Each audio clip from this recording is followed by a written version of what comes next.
Hey everyone, good morning. आज हम पढ़ेंगे इकोनॉमिक पॉलिसी के बारे में। इकोनॉमिक पॉलिसी के बारे में पढ़ने से पहले हम एक जो है एक्टिविटी ले लेते हैं।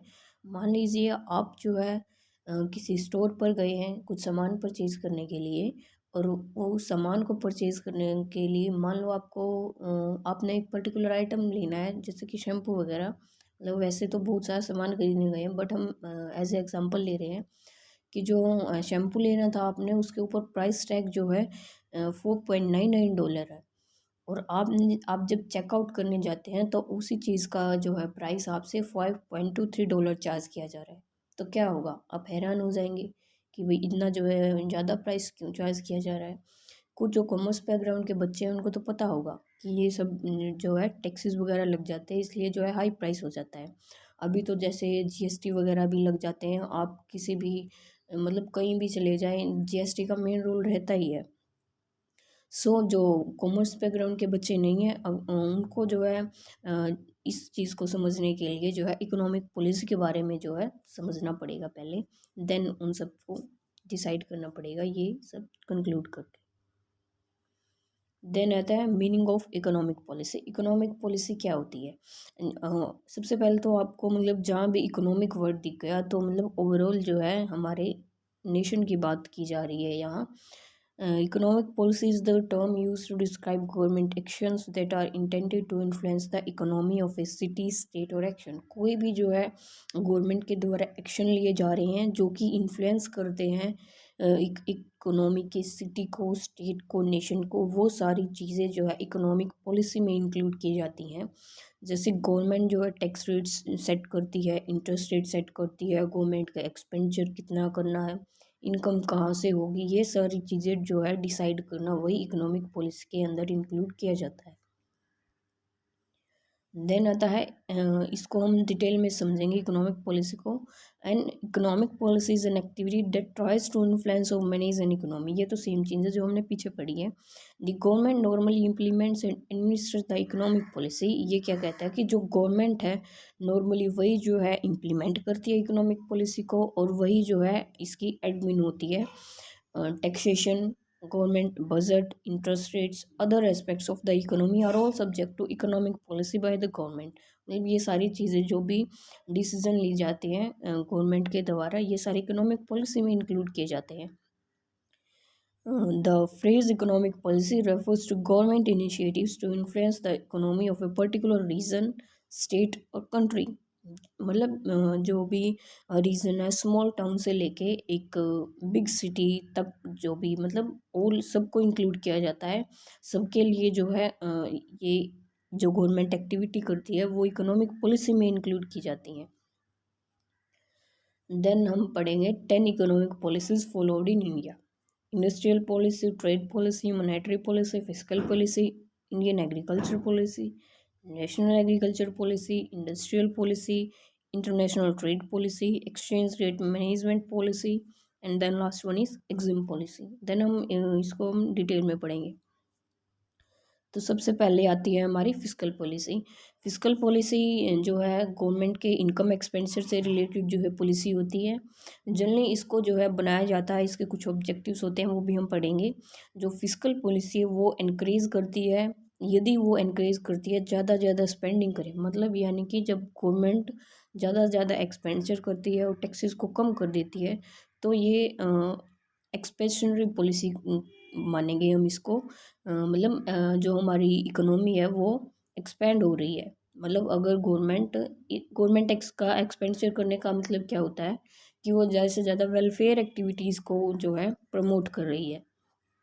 इसमें दो चीज़ें आती हैं, एक डेफिसिट आता है। डेफिसिट कब होता है? जब गवर्नमेंट ज़्यादा एक्सपेंडिचर कर देती है, उसकी इनकम कम होती है, यानी कि एक्सपेंडिचर ज़्यादा हो जाए और इनकम कम हो तो वो डेफिसिट वाली सिचुएशन हो जाती है। ऑन द अदर हैंड एक सरप्लस वाली सिचुएशन होती है, जब गवर्नमेंट की जो इनकम है वो ज़्यादा हो जाए, एक्सपेंडिचर कम है, तो ये सरप्लस की पोजीशन होती है। कुछ इसके ऑब्जेक्टिव्स हैं फिस्कल पॉलिसी के। हायर इकोनॉमिक ग्रोथ, यानी कि इकोनॉमिक की ग्रोथ में बहुत ही कंट्रीब्यूट करती है फिस्कल पॉलिसी। प्राइस को स्टेबल रखती है, इनइक्वालिटी को रिड्यूस करती है। और जो ये ऑब्जेक्टिव्स हैं, जो 3 मेन ऑब्जेक्टिव्स हैं, फिस्कल पॉलिसी के higher economic growth, price stability, reduction in inequality, इन तीनों ऑब्जेक्टिव्स को फुलफिल करने के लिए जो है जो ये नीचे वाले पॉइंट्स हैं इनको ध्यान में रखना पड़ता है। यानी कि the above objectives are met in the following ways, इन तरीकों इस ये जो वेज बता रखे हैं इनको हम अप्लाई करके जो है फिस्कल पॉलिसी के ऑब्जेक्टिव्स को जो है अचीव कर सकते हैं। फर्स्ट वन आता है कंजप्शन कंट्रोल। कंजप्शन को कंट्रोल करके हम जो है ऊपर वाले ऑब्जेक्टिव्स को जो है फुलफिल कर सकते हैं। अब कंजप्शन को किस तरह से कंट्रोल किया जाएगा? अगर गवर्नमेंट चाहती है कि कंजप्शन कम करें, जो इकोनॉमी में जो पीपल हैं वो कंजप्शन को कम करें, तो वो क्या करेगी, जो सेविंग्स की रेट है उनको बढ़ा देगी। तो लोग जो है एक्सपेंडिचर कम करेंगे और ज़्यादा से ज़्यादा क्या करेंगे, इन्वेस्ट करेंगे। देन आता है raising the rate of investment. Investment के रेट्स को बढ़ा देगी, क्योंकि लोगों को पता लगेगा कि इन्वेस्टमेंट के रेट बढ़ गए हैं, तो वो खर्च करने की बजाय जो है इन्वेस्ट करेंगे अपने पैसे को। टैक्सेशन इंफ्रास्ट्रक्चर डेवलपमेंट से रिलेटेड एक्टिविटीज़ करेगी गवर्नमेंट। प्रोग्रेसिव टैक्सेस को जो है अप्लाई करेगी। प्रोग्रेसिव टैक्सेस जैसे कि जितनी ज़्यादा इनकम उतना ज़्यादा टैक्स, जितनी कम इनकम उतना कम टैक्स, मतलब जैसे जैसे आपकी इनकम बढ़ती जा रही है वैसे वैसे आपका जो टैक्स रेट है वो भी बढ़ता जा रहा है। देन आता है exemption from the taxes provided to the vulnerable cases. मतलब कुछ केसेस में जो है गवर्नमेंट जो है एग्जम्पशंस दे देती है कि भाई आपको टैक्स नहीं भरना पड़ेगा। ये जो है जनरली जो हम पढ़ेंगे ये टैक्स में हम पढ़ते हैं एग्जम्पशंस वगैरह। Heavy taxation on luxury goods, जो भी लग्जरी गुड्स हैं उनके ऊपर ज़्यादा टैक्स लगाएगी गवर्नमेंट, क्योंकि लग्जरी गुड्स जो है कौन खरीदता है, जनरली जो रिच फैमिलीज है वही खरीदती हैं। इस तरीके से जो इक्वालिटी है, इनइक्वालिटी को दूर किया जा सकता है, यानी कि रिच एंड पुअर के बीच में जो अनइक्वल डिस्ट्रीब्यूशन है पैसे का उसको जो है इक्वल किया जा सकता है। देन आता है डिस्करेजिंग अनअर्नड इनकम। जो ये अनअर्नड इनकम होती है इसको डिस्करेज करना, इसको डिस्करेज करके भी जो है हम ऊपर वाले जो 3 ऑब्जेक्टिव्स हैं इनको अचीव कर सकते हैं। फिस्कल पॉलिसी के जो है 3 कंपोनेंट्स होते हैं इम्पोर्टेंट। सबसे पहला आता है government receipt, second government expenditure, third आता है पब्लिक डेब्ट। इन तीनों से ही जो है जो फिस्कल पॉलिसी चलती है। देन आता है मोनेटरी पॉलिसी। मोनेटरी पॉलिसी क्या होती है? ये मोनेटरी पॉलिसी जो है जनरली जो सेंट्रल बैंक होता है नेशन का उसके द्वारा बनाई जाती है, यानी कि जो हमारा आरबीआई है सेंट्रल बैंक उसके द्वारा जो है मोनेटरी पॉलिसी बनाई जाती है। टाइम टू टाइम इसमें अपडेशन किए जाते हैं, इन्फ्लेशन को कंट्रोल करने के लिए, एम्प्लॉयमेंट रेट को कंट्रोल करने के लिए, कोई भी जो है short term long term loan वगैरह लिए जाते हैं उसकी इंटरेस्ट रेट को कम करने के लिए, जनरली जो है ये मनी सप्लाई की कंट्रोल करने के लिए जो है मोनेटरी पॉलिसी बनाई जाती है। मनी सप्लाई को कंट्रोल करके ही जो है इन्फ्लेशन से डील किया जाता है। देन आता है trade policy. Government trade policy comprises the agreements, rules and procedures that regulate it's dealing with other countries. यानी कि जो ट्रेड पॉलिसी है वो बनाई जाती है कि आप इंटरनली भी किस तरह से जो है अपने जो प्रोडक्ट्स है उनको एक जगह से दूसरी जगह कैसे पहुंचा रहे हैं, कि ट्रेड किस तरह से की जाती है। ट्रेड करने के लिए अगर आप दूसरी कंट्री में जो है ट्रेड करना चाहते हैं तो किस तरह जो एग्रीमेंट है उसकी क्या क्या कंडीशंस आपको फुलफ़िल करनी पड़ेंगी, क्या क्या रूल्स आपको अप्लाई करने होंगे ट्रेड पॉलिसी को कंडक्ट करने के लिए, अपने जो है ट्रेड को कंडक्ट करने के लिए क्या क्या आपको जो है प्रोसीजर फॉलो करना पड़ेगा दूसरे देश में जो है आपको ट्रेड करने के लिए, ये सब जो है ट्रेड पॉलिसी में बताया जाता है। As a result of trade policy, countries can focus on producing commodities and services for which they have a competitive advantage। अब क्या है, जो भी जो है ये इंडस्ट्रीज़ वगैरह हैं जो भी अपना प्रोडक्ट जो है प्रोड्यूस करनी है वो केवल प्रोडक्शन के ऊपर फोकस करेंगी, क्योंकि उनको पता है कि भाई ट्रेड पॉलिसी बना दी गई है और उनके जो है ये स्पेशल कंडीशंस हैं वही आपको फुलफ़िल करनी पड़ेंगी। तो मतलब कोई टेंशन नहीं होती है उनको ट्रेड ट्रेड से रिलेटेड, वो अपना फुल फोकस करते हैं सिर्फ कमोडिटीज़ को प्रोड्यूस करने में, और जिसका उनको कॉम्पिटिटिव एडवांटेज मिलता है, यानी कि वो ऐसा प्रोडक्ट जो है बनाएंगे जो कि चीपेस्ट कॉस्ट का उनको पड़ता है। It also makes a wider variety of goods more affordable for both consumers and manufacturers. अब जैसे वो अफोर्डेबल प्रोडक्ट बनाएंगी, वो मैन्युफैक्चरर्स के लिए भी फ़ायदेमंद है और कंज्यूमर्स के लिए भी, क्योंकि कंज्यूमर्स को भी कॉस्ट पर प्रोडक्शन उनकी कम जो है कम, मैन्युफैक्चरर्स क्या करें, कॉस्ट पर प्रोडक्शन कम आ गई उनकी, तो यानी कि जो प्राइसेस है वो भी उनके लिए कम चार्ज किए जाएंगे। तो ये थी हमारी ट्रेड पॉलिसी। देन आता है इंडस्ट्रियल पॉलिसी, जो कि इंडस्ट्रीज़ के लिए बनाई जाती है। जो फर्स्ट इंडस्ट्रियल पॉलिसी थी वो 1948 में जो है बनाई गई थी, डिक्लेयर की गई थी। और जो ये इंडस्ट्रियल पॉलिसी थी ये जो है पब्लिक एंड प्राइवेट दोनों सेक्टर्स के लिए जो है बनाई गई थी। और इस पॉलिसी को जो है 1956 में रिवाइज़ किया गया था। सबसे ज़्यादा जो है मतलब फोकस किया गया था कि जो इंडस्ट्रीज़ हैं उनको एक्सपेंड किया जाए। Industrial development and regulation act 1951 आ गया था बाद में, जो कि जो ये वाला एक्ट था ना 1951 में आया था, इंडस्ट्रियल डेवलपमेंट रेगुलेशन एक्ट। इसने जो है मेन फोकस किया था लाइसेंसिंग के ऊपर, कि भाई जो इंडस्ट्री सेटअप करना चाहती हैं उनको लाइसेंस लेना पड़ेगा। देन आता था हमारा MRTP act 1970, monopolies and restrictive trade practices act. ये जो है मोनोपोली को कंट्रोल करने के लिए लाया था। और अब जो है MRTP एक्ट को जो है कंपटीशन एक्ट 2002 में जो है रिप्लेस कर दिया गया है। ये मतलब 2002 में रिप्लेस हो गया था, बट ये जो है अप्लाई हुआ था 1 सितंबर 2009 को।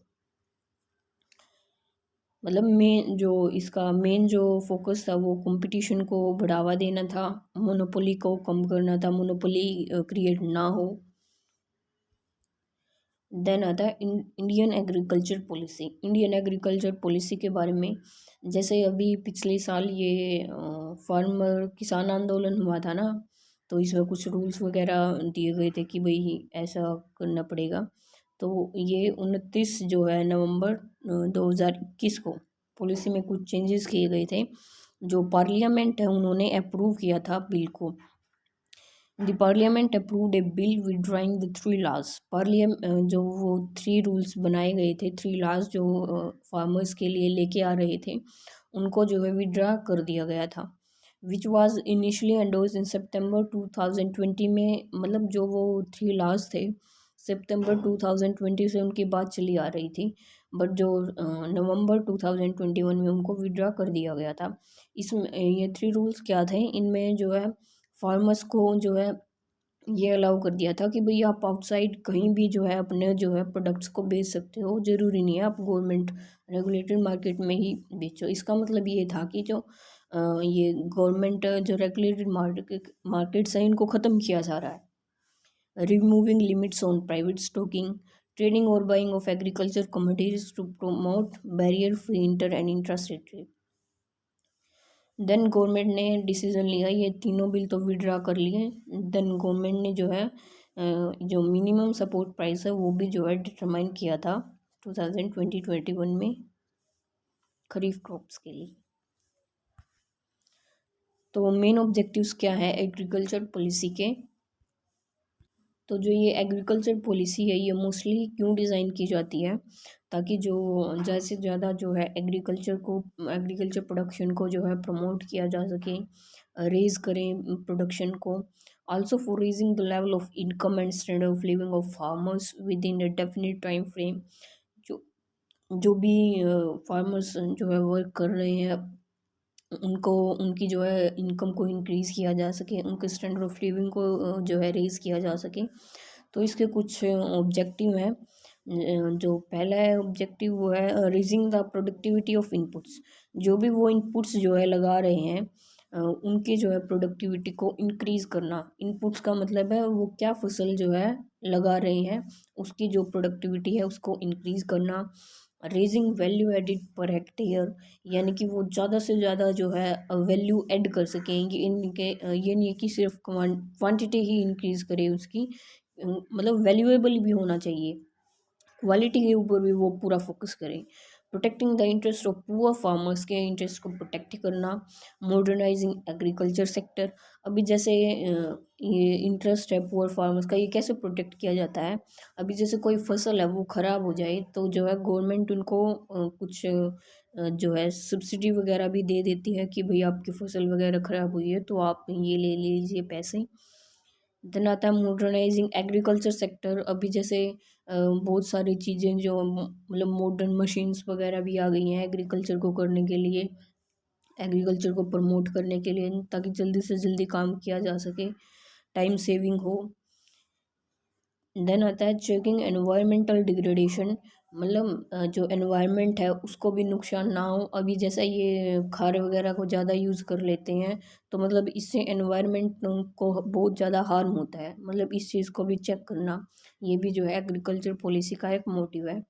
Then agriculture research and training, agriculture के बारे में रिसर्चेस करना, उनके बारे में उनको जो फार्मर्स हैं उनको टाइम टू टाइम ट्रेनिंग देना कि किस तरह से उनको अपने खेतों में जो है काम करना चाहिए, किस तरह से जो है मतलब टाइम टू टाइम उनको हर फसल के बारे में जो है बताना, ये किस तरह से होएगी, किस तरह से टाइम टू टाइम इनको पानी देना चाहिए, मतलब ये सभी चीज़ें बताना, किस चीज़ का यूज़ करना चाहिए, कौन सी खाद यूज़ करनी चाहिए। तो इस तरह से ही रिसर्च एंड ट्रेनिंग में ये सब चीज़ें बताई जाती हैं। देन आता है नेशनल एग्रीकल्चर पॉलिसी 2000, अभी हमने इंडियन एग्रीकल्चर पॉलिसी पढ़ी थी तो अब हम पढ़ेंगे national agriculture policy. National agriculture policy जो है 2000 में आई थी और उसके कुछ इम्पोर्टेंट ऑब्जेक्टिव्स थे। सबसे पहला था attaining a growth rate above 4.0% per annum in the agriculture sector, यानी कि जो ग्रोथ रेट है उसको अचीव करना था। कितनी growth rate? 4.0%। Attaining a growth which is based on efficient use of resources and also makes provisions for conservation of our soil water and biodiversity, यानी कि हमारे जो मिट्टी है उसको भी नुकसान ना पहुँचे, इस तरह से जो है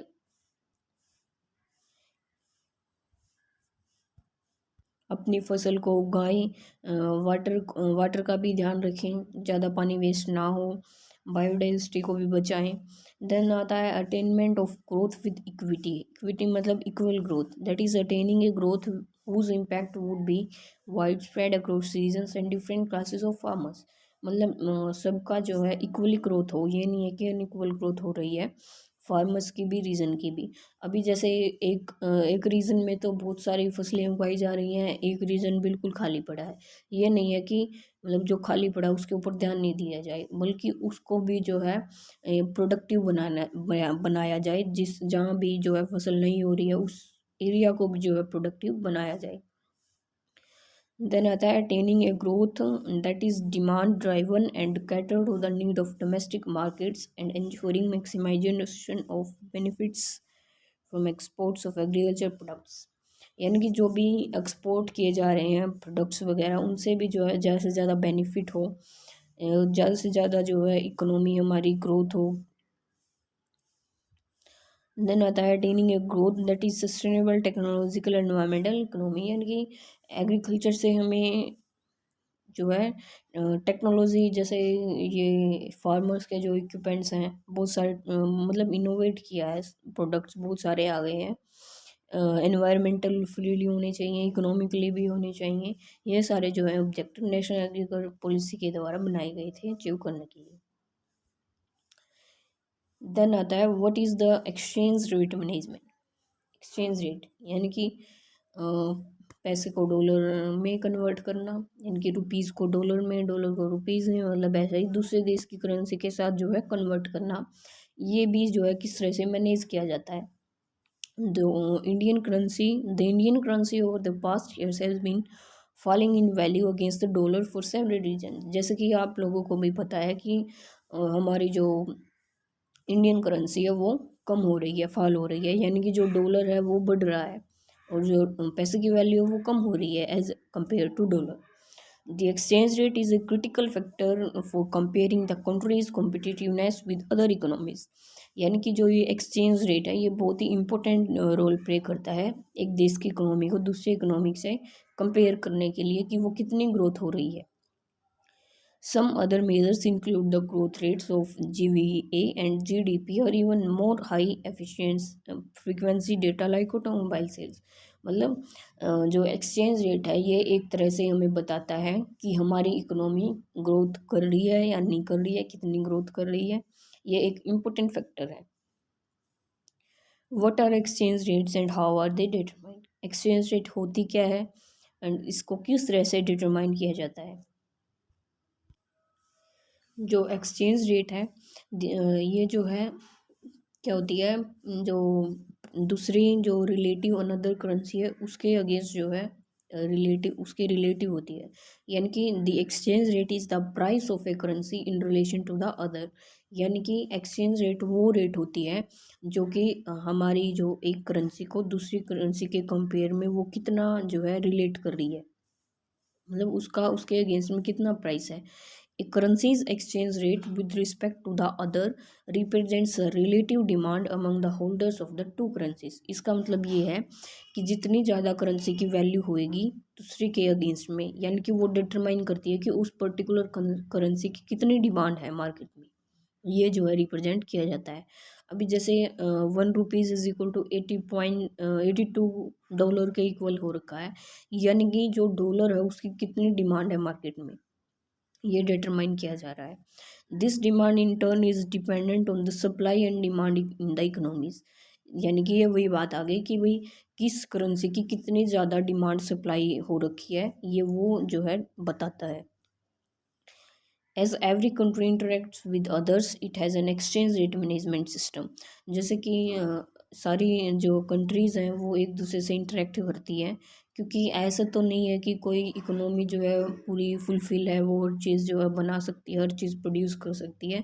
उसको मतलब दूसरी कंट्रीज़ के ऊपर डिपेंड रहना पड़ता है। मतलब सारी कंट्रीज़ एक दूसरे के ऊपर डिपेंड रहती हैं किसी भी चीज़ प्रोडक्ट के लिए। देन आता है एक्सचेंज रेट मैनेजमेंट के ऑब्जेक्टिव्स क्या हैं।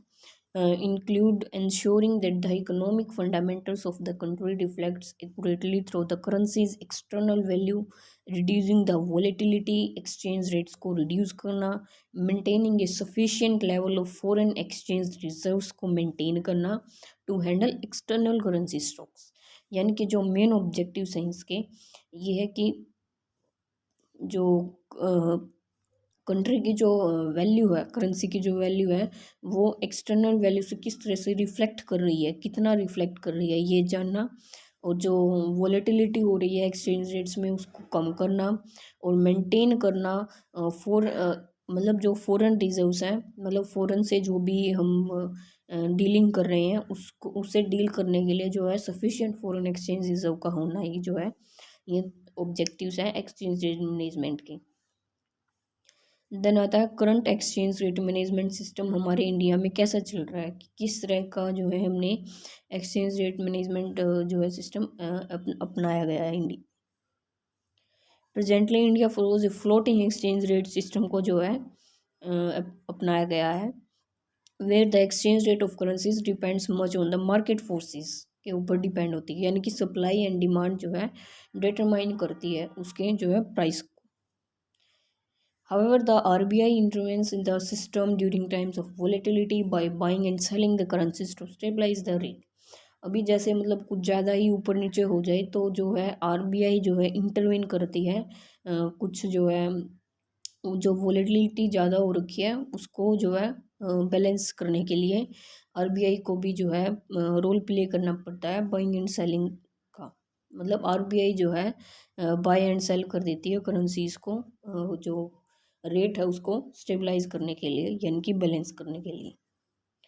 RBI imposes some restrictions on the currency conversion using powers under the 1973 Foreign Exchange Regulation Act। यानी कि जो आरबीआई है वो कुछ रेस्ट्रिक्शंस इम्पोज कर देती है करेंसी को कन्वर्ट करने के लिए। That was later change to जो किसके अकॉर्डिंग जो है ये रेस्ट्रिक्शंस लगाती थी, foreign exchange regulation act 1973। But जो ये एक्ट है इसको बाद में चेंज कर दिया था foreign exchange management act in 1999। There are 3 exchange rates regime, 3 exchange rate regime होते हैं। एक होता है फिक्स्ड जिसको हम पैक्ट भी बोलते हैं। सेकंड आता है फ्लेक्सिबल यानी कि फ्लोटिंग, एंड लास्ट वन आता है मैनेज फ्लोट, यानी कि ये 3 सिस्टम होते हैं, बट इंडिया ने जो है फ्लोटिंग एक्सचेंज रेट सिस्टम को जो है अप्लाई किया गया है। देन आता है India new foreign trade policy, जिसको हम एग्जिम पॉलिसी भी बोलते हैं। ये 2015-2020 तक जो है बनाई गई है, यानी कि जो ये फॉरेन ट्रेड पॉलिसी है ये 5 साल के लिए बनाई जाती है। India new foreign trade policy 2015 to 2020। जो ये एग्जिम पॉलिसी है, जिसको हम फॉरेन ट्रेड पॉलिसी भी बोलते हैं, इसके कुछ सेट गाइडलाइंस होती हैं, इंस्ट्रक्शंस होती हैं, जो कि एस्टेब्लिश करता है। कौन एस्टेब्लिश करता है? DGFT। यानी कि एग्जिम पॉलिसी के जो भी गाइडलाइंस हैं, जो भी इंस्ट्रक्शंस हैं, वो जो है DGFT के द्वारा जो है बनाए जाते हैं। और किन किन मैटर्स में बनाए जाते हैं? जो भी इंपोर्ट एक्सपोर्ट से रिलेटेड जो भी गुड्स हैं, कि किस तरह से इंपोर्ट होगा, किस तरह से एक्सपोर्ट होगा, क्या क्या रिस्ट्रिक्शंस हैं, क्या क्या फ्रीली जो है बताया गया है, ये सारी चीज़ें जो है DGFT के द्वारा बनाई जाती है। The foreign trade policy of India is guided by the export import is known as in short EXIM policy बोला जाता है, यानी कि अभी इसको फॉरेन ट्रेड पॉलिसी के नाम से जाना जाता है। और ये रेगुलेट किया जाता है foreign trade development and regulation act 1992। DGFT, जो कि directorate general of foreign trade है, is the main governing body in matters related to exim policy, यानी कि जो मेन रोल प्ले करता है एग्जिम पॉलिसी को क्रिएट करने में, वो है DGFT। और जो मेन ऑब्जेक्टिव है foreign trade development regulation act का, यानी कि फॉरेन ट्रेड का, वो है कि प्रोवाइड करना development and regulation of foreign trade by facilitating imports into, यानी कि जो इंपोर्ट्स हैं उनको कम करना, एंड जो एक्सपोर्ट्स हैं उनको बढ़ावा देना, ये जो है इसका मेन ऑब्जेक्टिव है। Foreign trade act has replace the earlier law known as the import export control act 1947 को इसने रिप्लेस कर दिया है। So thank you for everyone. आप सबको समझ आ ही गया होगा। Okay bye.